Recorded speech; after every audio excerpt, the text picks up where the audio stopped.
desechando la cual naufragaron en cuanto a la fe algunos, los cuales son Himeneo y Alejandro, a quienes entregué a Satanás para que aprendan a no blasfemar. Vamos a titular, igual nuevamente textual, los que naufragaron en cuanto a la fe. Así vamos a titular esta meditación, los que naufragaron en cuanto a la fe.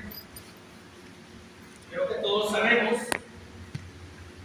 todos tenemos algo de conocimiento del mayor naufragio que ha habido en toda la historia, al menos el más famoso.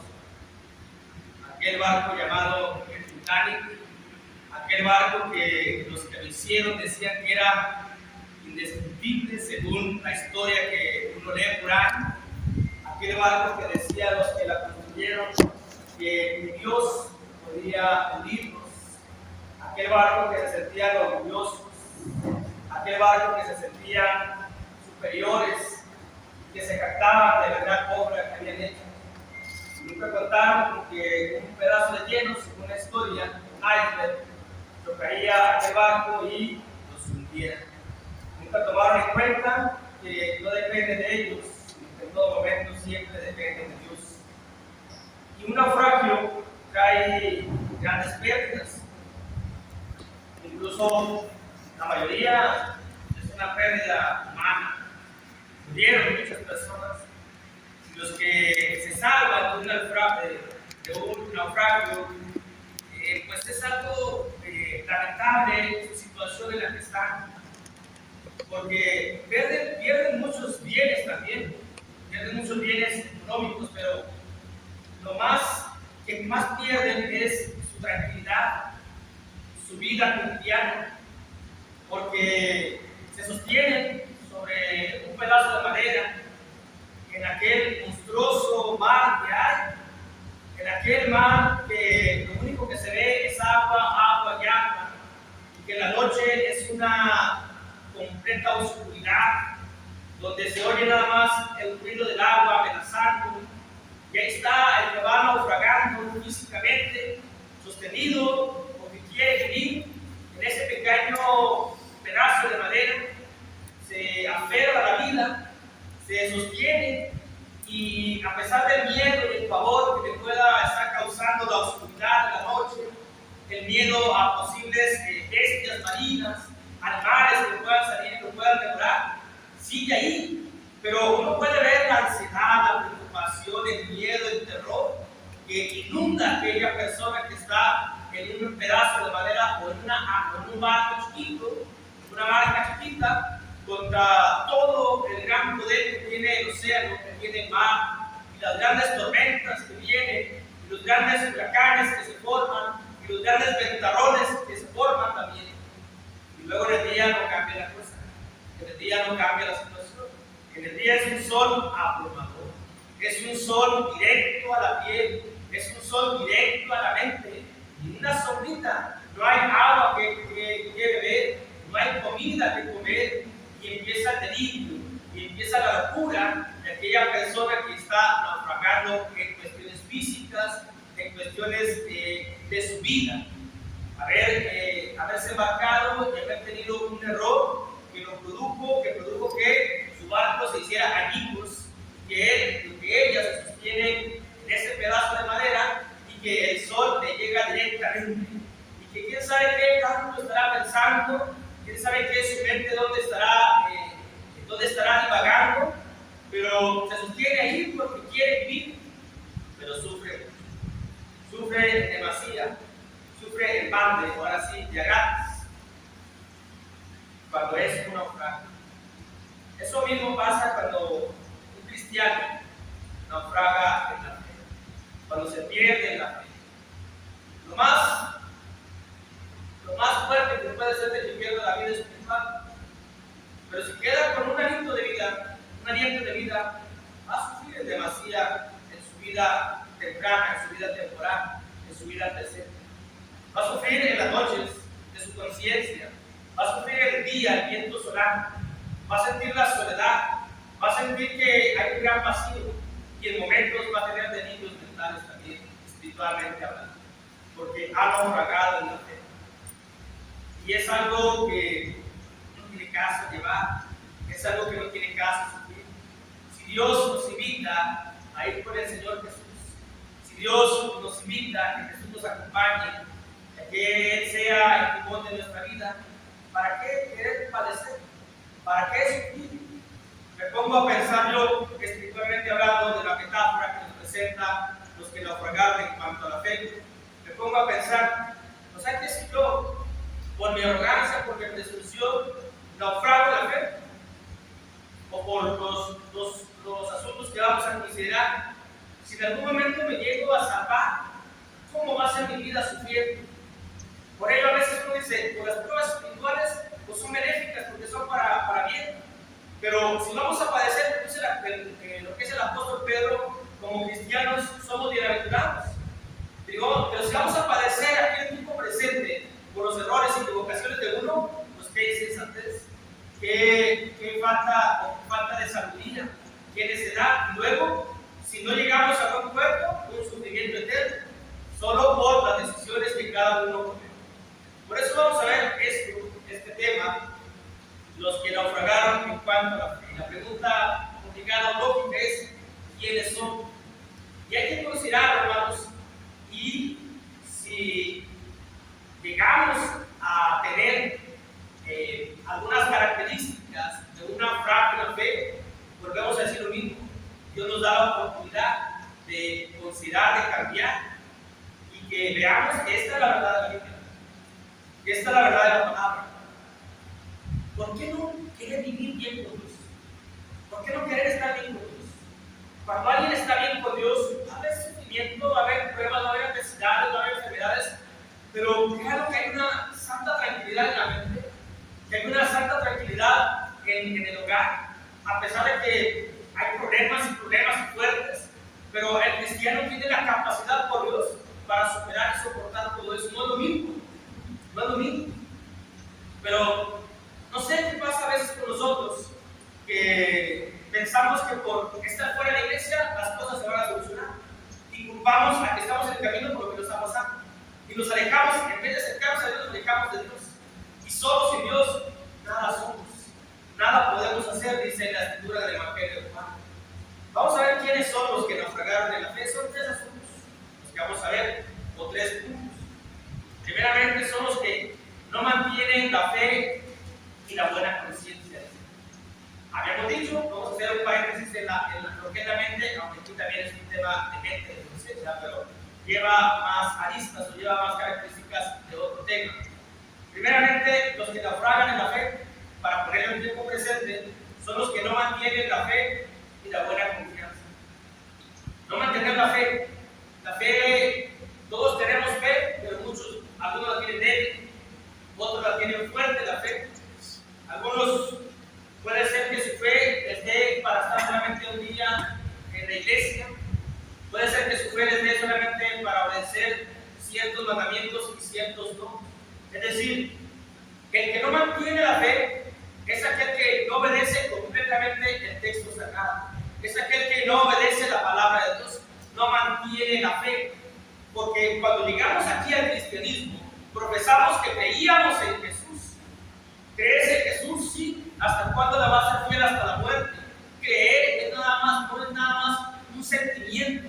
Creer es una práctica. Creer es un estilo de vida. Creer es que Jesús viva en nosotros y lo que vivimos conforme la carne lo vivimos en la fe del Hijo del Hombre. Eso es creer. No basta con decir tengo fe y creo. Se requiere practicar y demostrar que tengo fe. Enseñarme tu fe sin obras, dice Santiago. Yo te muestro mi fe por las obras que hago. Por estas obras te estoy demostrando que tengo fe. Ahora, cuando dejo de hacer las obras cristianas, porque dice la Escritura que somos salvos no por obras, sino para vivir en la obra del Señor, que es la carta de Pablo a los Efesios. Cuando uno mantiene las obras del cristiano, la asistencia, la benevolencia, el estudio de la palabra, el buen comportamiento, de lo que es la obediencia a los mandamientos, uno está manteniendo la fe. Cuando uno deja de asistir, cuando uno deja de estudiar, cuando uno deja de obedecer, entonces ya no mantiene aquello que profesó, ya no mantiene la fe, sino la fe ya está tambaleando, sino la fe ya está divagando, sino la fe ya está naufragando. No se mantiene sobre el agua, sino que está naufragando poco a poco ¿Y por qué? Porque los justificamos. En el libro de Cantares dice, cuidado con las horas pequeñas que echan a perder toda la viña. Y decimos, esta mentirilla qué, este pecadito qué, a otros tiene que eso no pasa nada, que no puede pasar, además no me pasó nada, no sentí nada. Consideramos que los pequeños pecados, según nosotros, no traen consecuencias en nuestra vida. Si la historia de la humanidad, Dios es tan grande y Dios es tan sabio que nos muestra que la vida del ser humano depende de un virus que no se puede ver ni siquiera a simple vista. Tiene que ser visto por un microscopio ampliado a no sé cuántas imágenes para poder ver un virus, que tal virus puede matar a una persona. Así está nuestra vida. Y lo vimos hace 5 o 6 años en la pandemia, cuántos murieron por un virus que nadie veía. Entonces decimos nosotros, este pecado que, esta inasistencia aquí, esta llegada tarde aquí, esta palabrita aquí, este mal pensamiento que, las horas pequeñas, dice Cantares 2:5, echan a perder toda la vida. Una bacteria, la vemos, pero una bacteria, por ejemplo, en el estómago, que dé problemas estomacales, que nos lleve hacia la muerte, como ha habido casos que por bacterias han muerto. Y nosotros decimos, el pecadillo no es lo mismo al pecado de aquel o al pecado de aquel otro. Más porque el es público, es grande, y el Dios privado es un pensamiento personal, no es de Dios. Y no mantenemos la buena conciencia, ¿por qué? Porque pecamos y decimos que estamos bien con Dios. La conciencia no me recrimina, la conciencia, como dice la carta de Juan, no me amonesta, no está en contra de mí, pero dice, pero si tu conciencia no te está amonestando, hay uno más grande que la propia conciencia, que es Dios, quien sí te dice cómo está tu situación y tu estado espiritual. ¿Quiénes naufragan en la fe? Los que no mantienen la fe, los que no mantienen las obras cristianas, los que dejan de estudiar la Biblia, los que dejan de aprender cantos, los que se mantienen estáticos después de haber salido del bautismo, y aquí estoy, sin caminar, sin avanzar hacia la eternidad, hacia el camino espiritual, hacia llegar a la meta. Han perdido o no han mantenido la fe con la cual llegaron. Cuando llegamos, venimos con un gran entusiasmo y con una gran alegría que estamos presentes aquí en la iglesia, hermano. Quiero estar haciendo la seudemia a mí, yo quiero hacer más obra, más trabajo. Y poco a poco va cayendo el alma. Poco a poco no mantenemos esa misma fe. Como aquel futbolista que no mantiene su nivel futbolístico. ¿Por qué? Porque ya se fue de parranda, porque ya se fue de noche, porque ya entró lo que es la foguera y no mantiene su nivel futbolístico. También nosotros no mantenemos la fe por dichas cuestiones que hemos mencionado, algunas de las que pueden ser. Y no mantenemos la buena conciencia, ¿por qué? Porque nosotros consideramos que lo que hacemos está bien o no perjudica a nuestra vida. Pues eso que puede perjudicar, eso que puede traer, dice por ahí algunos que depende de lo que más alimentes, es lo que se hace más fuerte. Si uno alimenta el pecado, aquel pecado puede uno convertirlo en un monstruo y ese pecado nos puede destruir. El libro de Proverbios nos dice, sobre toda cosa guardada, guarda tu corazón, guarda tu conciencia, consérvala, manténla, que no se vaya a cauterizar, que sea sensible, para que cuando uno peca, uno se sienta mal, uno se sienta confundido, uno se sienta triste, pero peco estoy contento, pero peco estoy feliz, no es posible. Entonces no mantenemos la buena conciencia, no mantenemos el corazón guardado en cuanto asienta que yo estoy equivocado y tengo que arrepentirme ante Dios. Y es cuando mi fe empieza a naufragar. Y textual, que dice la Biblia, el versículo 20, ¿quiénes son los que naufragan en la fe? Son los que no mantienen la fe y buena confianza. Es decir, son los que blasfeman. Aquí vemos el caso de Himeneo, depende de la pronunciación de cada quien, y Alejandro, a quienes entregué a Satanás para que aprendan a no blasfemar. Cuando uno blasfema el nombre del Señor, no está manteniendo la fe y la buena conciencia. No le importa a uno que por su conducta de uno, que por su comportamiento de uno, la gente que nos conoce blasfeme el nombre de Dios y nos tilde y nos tache de mentirosos, hipócritas. Tienen razón, tal vez en algunos casos, tal vez en otros casos, ¿no? Cuando no tienen razón, entonces es su problema que están haciendo contra Dios. Pero cuando tienen razón, el instrumento para que se blasfeme el nombre de Dios somos nosotros, por nuestro comportamiento, porque sabemos lo que tenemos que hacer y no lo hacemos. En la carta a los Romanos, que hemos mencionado usado últimamente mucho este pasaje bíblico, pero que tenemos que tenerlo en la mente. Dice la carta a los Romanos, capítulo 2, versículo 22 al 24. Romanos, capítulo 2, versículo 22 al versículo 24 dice: ¿tú qué dices que no se ha de adulterar, adulteras? ¿Tú que abominas de los ídolos, cometes sacrilegio? ¿Tú que te captas de la ley, por infracción de la ley, deshonras a Dios? Porque está escrito que el nombre de Dios es blasfemado a los gentiles por causa de nosotros. Entregué yo a Himeneo y a Alejandro para que aprendan a no blasfemar. ¿Por qué? Porque no mantuvieron la fe y la buena conciencia. ¿En qué sentido? En que permitieron que el nombre de su Dios, el nombre grande, el nombre bendito de aquel que es omnipotente, Padre de amor, Padre de misericordia, Dios de toda consolación, fuera blasfemado por mi causa, fuera blasfemado por mi comportamiento. ¿Por qué? Porque no mantuve la fe y no mantuve la buena conciencia. La conciencia que me diga que estoy mal en mi comportamiento. Entonces, como no me importa haberle fallado a Dios delante de la gente, dice que se blasfeme el nombre de Dios. Dios, dice el antiguo pacto, no tendrá por inocente aquel que tome su nombre en vano. Somos cristianos y como tales tenemos que vivir. Somos hijos de Dios y como tales tenemos que vivir. Vamos al cielo y como niños tenemos que vivir, sin envidia, sin arrogancia, dependiendo completamente de Dios. Sino hacer lo que hizo Himeneo y lo que hizo Alejandro, que blasfemaron el nombre de Dios y por tanto tiempo fueron entregados a Satanás. Que dice el Señor a los apóstoles: Satanás nos ha pedido para zarandearlos, pero yo he rogado para que se mantengan en el camino. Qué complicado será la vida ser entregado a Satanás, ser entregado al diablo, que haga con nosotros lo que le venga en gana, que nos utilice como títeres y sin ningún provecho. Gran diferencia ante Dios, que nos pone pruebas espirituales para crecer, para ser más fuertes, para que nuestra mente se fortalezca cada vez más y que en el sentido espiritual seamos cristianos conforme a Dios, cristianos fuertes, no cristianos débiles. Asunto número 2. ¿Quiénes son los que naufragaron? Los que naufragan. Lo hacemos presente. Podemos naufragar en este momento en cuanto a la fe. Y entonces sí, sufrimiento en balde. Entonces sí, noches tormentosas. Por eso dice el salmista: el pan me acostaré y así vivo dormiré, porque solamente tú me haces dormir. Confiar. Está uno con Dios. Pero naufrago en la fe y empieza el desvelo, empieza la intranquilidad, empieza la ansiedad de los pies que no puedo dormir. ¿Por qué? Porque no está uno conforme a Dios, está uno naufragando en la fe. Estamos en el día y el día es complicado, el día es difícil. Queremos que se haga noche, como dice la Escritura. Cuando es noche, queremos que se haga día. Es cuando nosotros estamos naufragando. ¿Quiénes naufragan en la fe? Son los que viven conforme a los afanes y al engaño de las riquezas. Dice la Biblia en Mateo capítulo 13. Mateo capítulo 13. ¿Quiénes son los que naufragan en la fe? O también lo podemos hacer en forma futura. ¿Quiénes pueden naufragar en la fe? Son los que viven conforme a los afanes y el engaño de las riquezas. Mateo capítulo 13, versículo 22.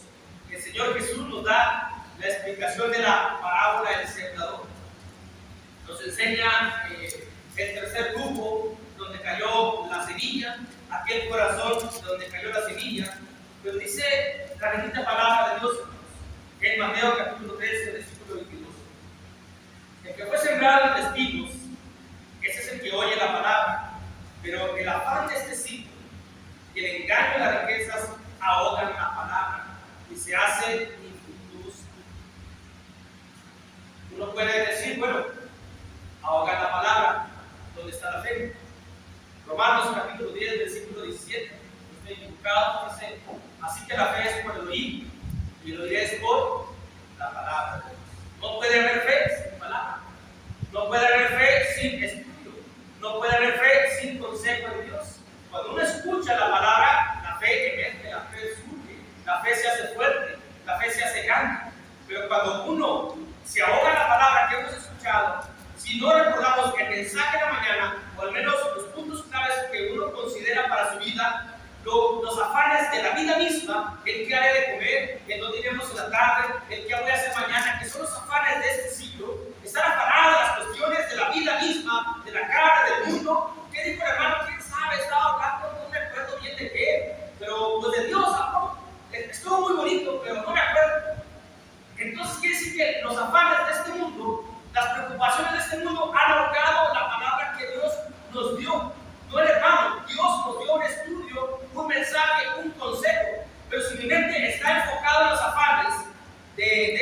fruto de este ciclo, entonces esos afanes han ahogado el consejo de Dios y obviamente no va a haber fe. La fe se habrá ahogado entre todo ese mar de pensamientos, de ideas, de emociones que tenemos en cuanto a vivir conforme a la carne. Porque llegamos al edificio, porque llegamos a la iglesia, esta hermana trae ese pantalón, ¿dónde lo habrán comprado? En Shea, en Temu, a ver, te pregunto, no, tú vas a querer que... pero estamos pensando en los afanes, en vez de estar considerando el adorar y alabar a Dios. Entonces, ese afán que tenemos nosotros por querer vivir de una forma como no debemos de vivir, porque somos miembros del pueblo de Dios y nuestra ciudadanía está en los cielos y tenemos que hacer las cosas de las ciudadanías celestiales, pero hacer las cosas de la ciudadanía terrenal ahogan la palabra, el mensaje, el consejo, el mandamiento, la idea de Dios, el concepto de Dios, y no hay fe. Porque sin palabra es imposible que haya fe. Lo dice la Escritura, lo dice la palabra, lo dice Dios. Y cómo ir en contra de Dios, y cómo contradecirle a Dios, cómo decirle a Dios, yo tengo fe en Dios sin que escuche tu palabra. Porque a veces andamos en el trabajo y platicamos, yo soy cristiano, no, pues yo no soy nada, pero tengo fe en Dios. Y uno se queda pensando, no, una fe a su conveniencia, a su manera o a su estilo. A veces uno, cuando hay más confianza, dice, no, mire, para que tenga uno fe en Dios, tiene que escuchar palabra, tiene que hacer la palabra de Dios, así lo dice. Si lo hemos leído, ¿no? Pero si no lo hemos leído, está en Romanos 10:17, cualquier, vamos a ver, para que no haya ningún eslabón perdido. Dice la Biblia, hermanos, la palabra de Dios, Romanos 10, versículo 17, dice, así que la fe es por el oír y el oír por la palabra de Dios, textual en el texto de la Escritura. Así que los afanes, que dice el versículo 22 de Mateo 13, los afanes de este siglo hacen que la palabra se ahogue y que naufrague. Ahí sí se ahoga, ahí no es un naufragio, ahí se ahogó completamente, ahí ya se murió la palabra. Y dice que los engaños, la riqueza, también la hacen la palabra infructuosa. Obviamente, ¿cómo pude obedecer a Dios si no me acuerdo de lo que Dios quiere, lo que Dios pide, lo que Dios demanda? ¿Por qué? Porque en el mensaje estaban diciendo algo y yo no puse atención, porque estaba pensando en cómo invierto, cómo gano, cómo las criptomonedas, cómo esto, y no puse atención, porque el engaño de las riquezas, el pensar que tener abundancia de riquezas aquí en el mundo me hace mejor, me hace superior, me hace estar en el cielo, me hace ser bendecido. Es un punto que muchos consideran. Muchos piensan que aquel que tiene económicamente mucho es bendecido por Dios, que no está en el camino. Lo que está en el camino, el que tiene es bendecido por Dios, pero el que no está, a veces también uno platica con personas y dice, ¿para qué voy a la iglesia? Dios me bendice todo lo que tengo. Esa es la bendición de Dios, aunque piensen que es el engaño en las riquezas. Hacen infructuosa y ahogan la palabra de Dios y no tienen fe, y naufragan en cuanto a la fe, porque divagan en cuanto a la fe, porque piensan que eso es fe y no es fe, porque piensan que están bien con Dios y no están bien con Dios, porque piensan que Dios los bendice y eso no es una bendición de Dios. Así que, ¿quiénes son los que naufragan en la fe? Son los que no mantienen la fe y la buena conciencia, son los que viven conforme a los afanes y el engaño de las riquezas. Asunto número 3, son los que quieren tener una superioridad en el reino de Cristo, con la iglesia. Quienes quieren ser superiores en la iglesia, quienes quieren sobresalir de los demás en la iglesia, los que quieren ser vistos de una forma muy especial, los que quieren ser vistos de una forma muy sublime, los que quieren ser vistos como alguien que es superior a los demás. Y aquí no hay nadie superior más que el Señor Jesús. En Mateo capítulo 14, estamos en Mateo 13, en Mateo capítulo 14, versículo 29 al versículo 30, encontramos una historia de un apóstol llamado Pedro. Cuando ellos estaban arriba de la barca, Pedro y los demás apóstoles, había problemas. El versículo 24 dice, ya la barca está en el mar, azotado por las olas porque el viento era contrario, pero no caía al mar. Había problemas. Es la vida del cristiano. Estar en la barca y el mundo mismo, que es explicado, visualizado como el mar, nos va a querer aceptar y nos va a querer destruir. Pero si nos mantenemos en la barca, no vamos a hundirnos. Pero Pedro ve una silueta por allá a lo lejos que venía andando sobre el mar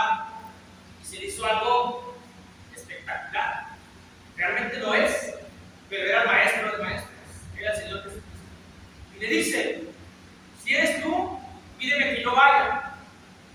Ven. Nos fue un mandamiento. ¿Quieres venir? Ven. ¿Qué necesidad tenía Pedro de ir? ¿O por qué quiso caminar sobre el mar como el Señor Jesús? Para que los 11 lo vean. Ah, mira, es como el Señor Jesús. Ah, mira, tiene el poder del Señor Jesús. Nada más por esa presunción del apóstol Pedro, que fue el resultado. Empezó a ahogarse, empezó a hundirse. Y porque estaba el Señor Jesús, le dio la mano y salió. Si no, se hubiese ahogado por la presunción que hay como en él de querer imitar al Señor Jesús en cuanto a un poder que solamente Jesús tiene. La Biblia nos invita a que seamos imitadores del Señor en cuanto a la obediencia, en cuanto a la mansedumbre, en cuanto a la humildad, en cuanto a la fidelidad. No en el poder, el poder solamente lo tiene el Señor. No en querer hacer algo milagroso, solamente el Señor. No en querer hacer algo sobrenatural, solamente el Señor. ¿Qué necesidad, Pedro, tenías de bajarte de la barca y caminar hacia el Señor Jesús? No te mandó al Señor Jesús a que fueras. Tú le dijiste, si eres tú, pídele que vaya. ¿Quieres venir? Camina. Y su fe hizo que caminara. Pero cuando volvió a ver el fuerte viento, que ya vimos el tema, se empezó a hundir, porque no tenía la capacidad para hacer lo que Jesús hacía. En la iglesia, hermanos, todos somos iguales. No debe haber una superioridad. Hay un orden en la iglesia del Señor, que son los ancianos, o líderes, diáconos, predicadores, evangelistas. Pero no están por encima de nadie. No tienen la misma capacidad que Jesús. De modo que no hay que sentirse superiores, porque podemos caer hasta lo más profundo del mar, hasta lo más hondo del mar, como están nuestros pecados. Nuestros pecados están sepultados hasta el fondo del mar, y uno puede ir hasta allá por la presunción de querer imitar al Señor Jesús en cuanto a un poder que no nos corresponde. Porque el Señor está ahí, dice ahí Mateo 14, versículo 29, versículo 28, en adelante dice: entonces respondió Pedro y dijo: Señor, si eres tú, manda que yo vaya aquí sobre las aguas. Le dijo: ven. ¿Quieres venir? Ven. Y descendiendo Pedro en la barca, andaba sobre las aguas para ir a Jesús. Pero al ver el fuerte viento tuvo miedo y comenzó a hundirse. Y dio voces diciendo: Señor, sálvame. Al momento Jesús, extendiendo la mano hacia él, le dijo: hombre de poca fe, ¿por qué dudaste? Te empezaste a hundir en este mar por tu duda. ¿Y por qué? ¿Por qué? Los 11 estaban ahí, quédate con los 11. ¿Para qué quieres bajarte de la barca? ¿Qué nos enseña esta parte de la Biblia? Que hay que darle el timón al Señor Jesús. Y no hay que bajarnos de la barca donde va Jesús. Porque más adelante dice, versículo 32 al 33, y cuando ellos subieron en la barca se calmó el viento. ¿Quién pierde el Señor Jesús? En la barca que vamos, hermanos, rumbo a buen puerto, va Jesús con nosotros. Nos bajamos y quedamos a la deriva. Quedamos a merced del fuerte viento, que son las doctrinas de demonios. Quedamos a merced del fuerte viento, que es el engaño de los hombres, como lo dice Efesios 2:14. Quedamos expuestos a eso y nos vamos a hundir poco a poco, como lamentablemente en algunas iglesias del Señor, en algunas iglesias de Cristo, algunos van naufragando en cuanto a la sana enseñanza, a la sana doctrina, insertando conceptos bíblicos fuera de la Escritura, etiqueteando la Escritura para dar una enseñanza distinta a la enseñanza que nos dejó el Señor Jesús y que tenemos que obedecer y que tenemos que mandar. Así como vimos en la mañana acerca de la cena del Señor, cómo debe de ser, como está escrito, como está estipulado. Se toma el pan, se da gracias y se parte. Pero muchos han cambiado eso. En una ocasión estaba yo discutiendo eso con un hermano. Dice: hermano, usted no sabe si el Señor Jesús le dio el pan partido, o probablemente se lo dio partido, pero ¿cómo oró? Con el pan partido, con el pan entero. Ese es el asunto. Toma Jesús el pan, ora y luego lo parte. Entonces, cuando se cambia esto, cuando se cambia, por mencionar algo tan simple de los cambios que se han hecho en las iglesias del Señor, en las iglesias de Cristo, entonces se empieza a naufragar poco a poco en cuanto a la fe, porque se empieza uno a bajar del timón del Señor Jesús, se empieza uno a bajar de la barca y empieza uno a hacer lo que uno quiere, no lo que el Señor Jesús le dice. Si vemos nosotros la historia, la indicación del Señor Jesús es de que ellos se fueran, que entraran en la barca y que los iba a llegar, los iba a esperar hacia el otro lado. Esa fue la indicación del Señor Jesús. Versículo 22 dice: enseguida Jesús hizo a sus discípulos entrar en la barca e ir delante de él a la otra ribera, tanto que él despedía a la multitud. Esa es la indicación. Pedro, ¿por qué te bajas?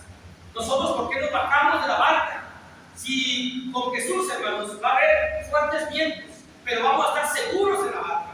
Pero si nos bajamos de ahí por desobedecer las indicaciones de la palabra y hacer lo que nosotros queramos por nuestra presunción de que le tiene un lugar sin tener la palabra, de que por esto, que por el sueño, de que es mejor así, de que por lo, de que por aquello, nos estamos bajando de la indicación del Señor Jesús, que estamos viviendo conforme a nuestros razonamientos. Y como dice el libro de Proverbios, hay camino que al hombre le parece camino derecho, pero es camino de muerte. Lo peor que puede hacer un cristiano es tomar el timón de su vida él mismo. Permita que sea el Señor Jesús quien lo tome, quien lo lleve. ¿Dónde está Jesús? A la diestra del Padre. ¿Qué ser humano ha llegado a la diestra del Padre? Solamente Jesús. Entonces Él nos va a llevar hacia donde está el Padre eterno. Pero si uno se baja de la barca por desobedecer los mandamientos, por presunción, por sentirse mejor, ya me imagino al apóstol Pedro, no especulo, solamente visualizo. En su mente voy caminando. ¿Qué estarán pensando de mí aquellos hombres? Que tengo un gran poder. Podemos pensar así, podemos especular así, podemos visualizar así, porque no había ningún tipo de necesidad ni alguna enseñanza hacia el apóstol Pedro para que alguien fuera superior. La única enseñanza es esta, que el Señor Jesús nos deja de que no debemos querer imitarlo en cuanto a su poder, sino querer imitarlo en cuanto a sus características y su ordenamiento que nos ha dejado y a su vida aquí en la tierra, y dejar su divinidad y su poder hacia Él, y tener nosotros el poder del Espíritu Santo para hacer el mandamiento que Él nos ha dado. Pero si en algún momento decidimos nosotros también bajarnos de la barca, bajarnos de donde Jesús nos mandó, es decir, Jesús nos mandó a estar en la iglesia.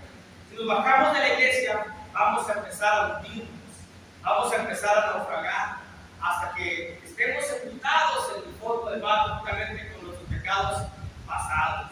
Va a haber un encuentro maravilloso en cuanto con nuestros pecados pasados.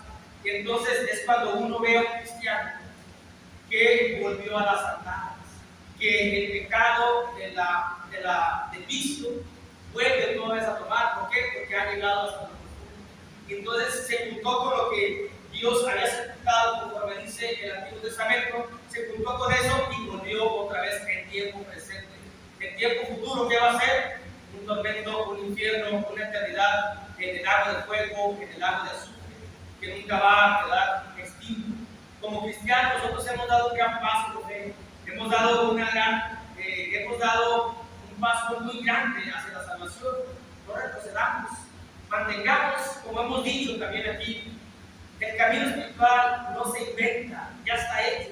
Nada más es cuestión de ir pisándolo, ir hacia adelante.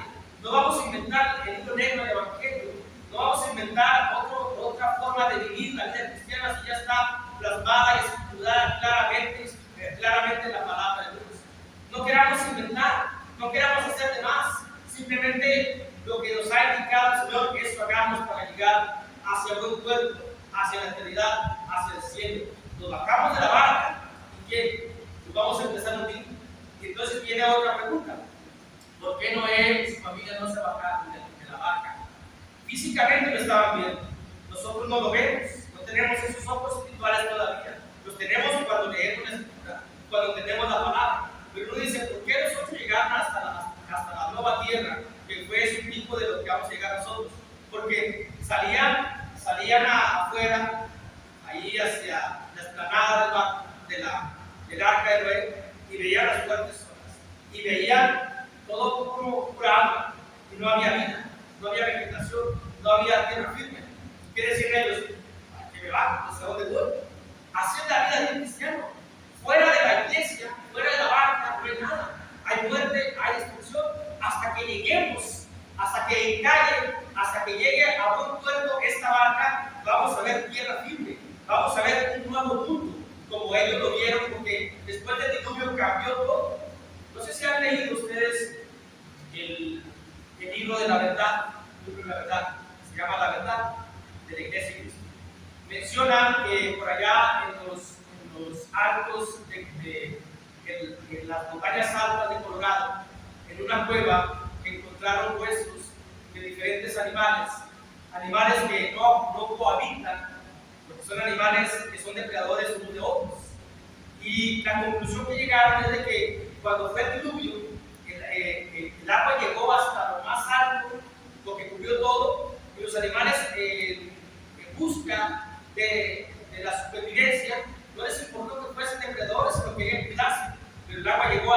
cuevas más altas y se murieron. Eso fue lo que vio Noé, y eso es lo que no vemos nosotros.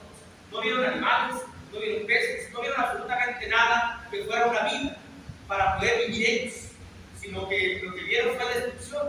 Es lo que hay cuando uno se baja de la barca. Es cuando uno se quita el timón al Señor Jesús y dice: no, espérame, Jesús, yo voy a vivir mi vida a mi manera. Va a ver, se va uno a hundir poco a poco hasta que uno naufrague en la fe.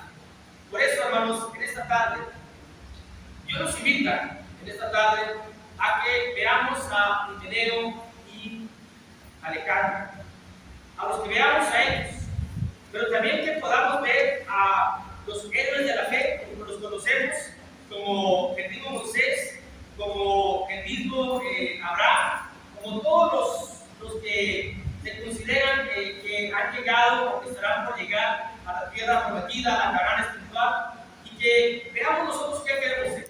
¿Queremos ser un Moisés? ¿Queremos ser un Abraham? ¿Queremos ser un Noé? ¿O queremos ser un Himeneo y un Alejandro que están naufragando en la fe por haber no mantenido la fe y la buena conciencia, por haber hecho blasfemar el nombre del Señor, porque las riquezas y los afanes ahogaron lo que es la fe, y por la presunción de querer vivir a su manera se ahogaron completamente. En cambio, cuando vemos la historia de Abraham, la historia de los grandes héroes de fe que fueron obedientes a Dios, que no quisieron vivir por sí mismos, hoy son considerados, y tienen un capítulo en la Biblia donde son considerados personas que fueron obedientes. Y ahí el dilema, y ahí la disyuntiva que tenemos en este momento: ¿qué queremos ser? ¿Un Himeneo, un Alejandro, o un Abraham, un Noé, un Moisés? Cada quien decide conforme a lo que hemos escuchado, y Dios nos invita a que seamos como Noé. Dios nos invita a que seamos héroes de fe, a que la fe se mantenga firme, y no naufraguemos en cuanto a la fe, porque después del naufragio solamente va a haber muerte. Y si en algún momento nos mantenemos con un hábito de vida, va a haber mucho sufrimiento, mucha pérdida de bienes espirituales, mucha pérdida de bienes. ¿Y para qué sufrir en vano? Y Dios nos invita a que tengamos una buena vida. Dios quiere bendecirnos grandemente. Por eso el Salmo 133 dice que donde están los hermanos juntos en la armonía, Dios envía bendición y vida eterna. La bendición no la envía Dios fuera de ti, la bendición Dios la envía a ti. Pero a veces decimos: ¿cuál bendición? Porque queremos ver cosas materiales. A veces la bendición es la tranquilidad, un corazón apacible y una mente tranquila. Esa bendición no se obtiene en el mundo solamente. Pero si queremos vivir con problemas, con sufrimiento, con tormentos, con turnos, con días que no se terminan, con toda esa ansiedad, entonces naufraguemos. Vamos a vivir de esa manera en lo peor de la eternidad en un infierno. Pero si nos mantenemos firmes en la fe, entonces nuestra vida temporal va a ser una vida mucho mejor, una vida más amena, una vida más bienaventuranza y una vida eterna. Dios los bendiga. Amén.